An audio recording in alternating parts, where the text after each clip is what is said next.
It's personal story time. Put me to sleep, Joe. Okay, I'll keep it nice and short just for you. So, my brother, when he was in college, he was very proud of how fast he could drive between Rexburg, Idaho, and Kennewick, Washington. A trip that normally takes 8.5 hours. He has made that trip in 4. And I feel like this is still a dad joke you're building up to.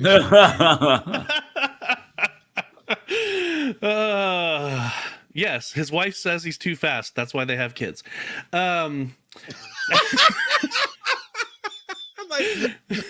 stupid slapping meat. Nope, that was an hour-long story. All right, so the stakes were too high. He's a super speeder. Yes. So on one of these trips, while he was in the midst of one of the mountain passes, he got pulled over and given a speeding ticket. Or no, he didn't get pulled over. Sorry. It was monitored remotely. And so he got mailed a speeding ticket. And so he goes into court to fight it.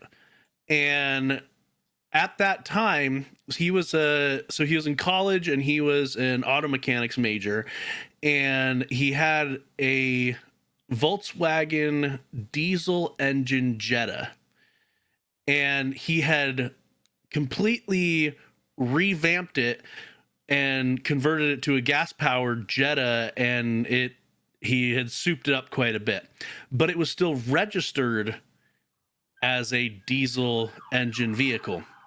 And so he goes in and he fights the ticket, telling them that it is physically impossible for a diesel Jetta to reach the speeds that the ticket claims he had. Oh my God. And so he fights the ticket and they end up cutting it down to like a quarter of the fine.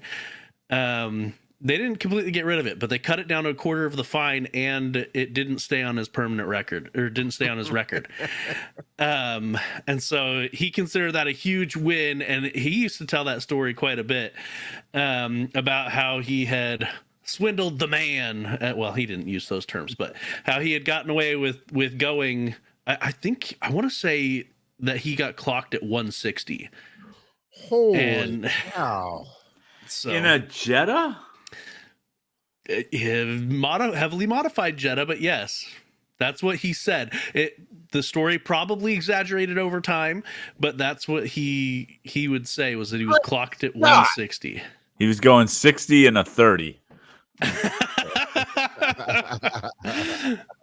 So, yeah. That's one way to talk your way out of a ticket. The Papa NASCAR lives on through. Jetta boy. So I don't know if I've ever mentioned this, and maybe I'll have to keep it for another time. Dad cheated in NASCAR? But yeah, you did. No, my brother had a race car as well at one point. It was very short-lived, but he had a race car as well. What is this? Fast and the Furious Part 8? No, he lost almost every race. I'll just tell you right now, real quick. You're Vin Diesel. He's the loser brother. Yeah, I got it. So he lost almost every race, and he was actually doing quite well in one race.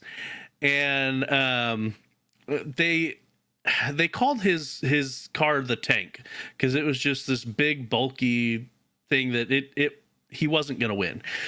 But he was racing against this purple car, and the fans called themselves the Purple People. And he ended up nicking his back bumper, spun the guy around, and just ran right through him. And the purple car was totaled.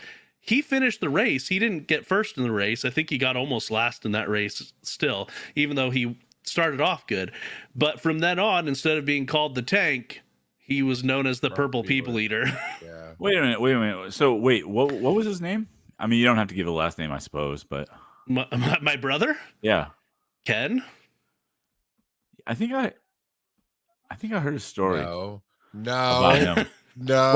Like didn't he go off road from the track at one point and crash into a farm, some farmland? Nope. Why? Sure Are you didn't. sure? Because I swear I heard a story about crashed potatoes. What? I don't get it. You don't get He doesn't get it. It's the crappiest, stupidest, worst way to get to a Potatoes stupid grow on farms. dad joke. I hate both of you Crashed so potatoes. much. Hate you so much.